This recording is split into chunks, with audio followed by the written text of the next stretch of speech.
महाराष्ट्र काफी समय से जिस निवेश को राज्य में लाने का प्रयास कर रहा था और बातचीत निर्णायक चरण में पहुंच गई थी, वो प्रोजेक्ट 1.5 लाख करोड़ से ज्यादा के निवेश से गुजरात को ऐसे समय में मिल गया है जब राज्य विधानसभा चुनाव के करीब है।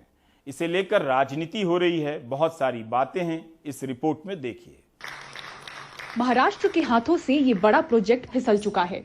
1 लाख से ज्यादा रोजगार का दावा और देश में 1.5 लाख करोड़ से ज्यादा के निवेश से सेमीकंडक्टर बनाने वाले संयुक्त प्रोजेक्ट की गुजरात में आने की घोषणा हुई है। सेमीकंडक्टर का इस्तेमाल कारों, मोबाइल फोन और अन्य इलेक्ट्रॉनिक्स उपकरणों में किया जाता है। फिलहाल भारत में इसका निर्माण नहीं होता। ताइवान के इलेक्ट्रॉनिक्स मैन्युफैक्चरर फॉक्सकॉन और भारत की कंपनी वेदांता की भागीदारी में यह प्रोजेक्ट जून-जुलाई तक महाराष्ट्र के पुणे में आने वाला था, लेकिन वेदांता ग्रुप ने घोषणा की कि प्रोजेक्ट गुजरात में लाया जा रहा है। आज पूरी वॉर चल रही है अमेरिका में कि ताइवान को ले लेना है क्योंकि वहां सेमीकंडक्टर है, ग्लास है, वो अब गुजरात में बनने वाला है।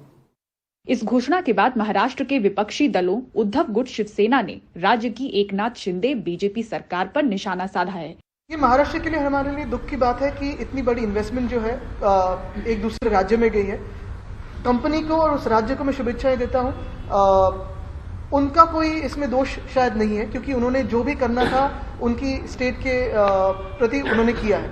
लेकिन यही बात रहती है कि जो इन्वेस्टमेंट महाराष्ट्र में 100% आने वाली थी, जो इन्वेस्टमेंट यहाँ और 160 से 200 कंपनियां लाने वाली थी, लगभग 1 लाख रोजगार की संधियां उपलब्ध करने वाली थी, तो ऐसी इन्वेस्टमेंट, ये जो कोई व्यवस्था है, मैं इसे सरकार नहीं मानता क्योंकि ये अनकॉन्स्टिट्यूशनल है, लेकिन ऐसी सरकार ऐसी इन्वेस्टमेंट को भगा कैसे सकती है? ये तो एक फैक्ट फाइंडिंग की बात हुई। उधर मुख्यमंत्री एकनाथ शिंदे ने इस प्रोजेक्ट के गुजरात चले जाने के लिए उद्धव ठाकरे के नेतृत्व वाली महाविकास अघाड़ी सरकार को जिम्मेदार ठहराया है। हमारी नई सरकार को आए हुए अभी सिर्फ 2 महीने ही हुए हैं। अघाड़ी सरकार ने कंपनी को उचित रिस्पांस नहीं दिया, इसलिए कंपनी गुजरात चली गई। बताया गया कि इस मुद्दे को लेकर महाराष्ट्र के सीएम एकनाथ शिंदे ने पीएम से देर रात फोन पर बात की, तो वहीं एनसीपी ने आरोप लगाया कि गुजरात चुनाव आ रहे हैं, ऐसे में महाराष्ट्र में बीजेपी गुजरात के हितों का ध्यान रख रही है। सोशल मीडिया पर कुछ इस तरह से नई सरकार को घेरा गया।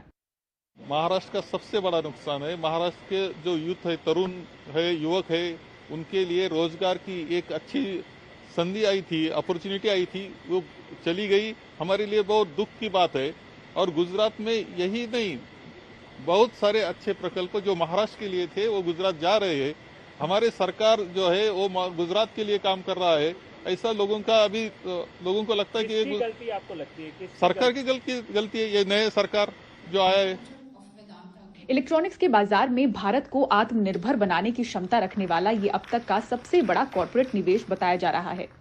इस पर राज ठाकरे ने भी ट्वीट कर सवाल उठाया और कहा कि राजनीति से परे जाकर इसकी जांच होनी चाहिए कि इतना बड़ा सौदा महाराष्ट्र से निकलकर गुजरात कैसे पहुंच गया। मुंबई से सुनील सिंह के साथ पूजा भारद्वाज की रिपोर्ट, एनडीटीवी इंडिया।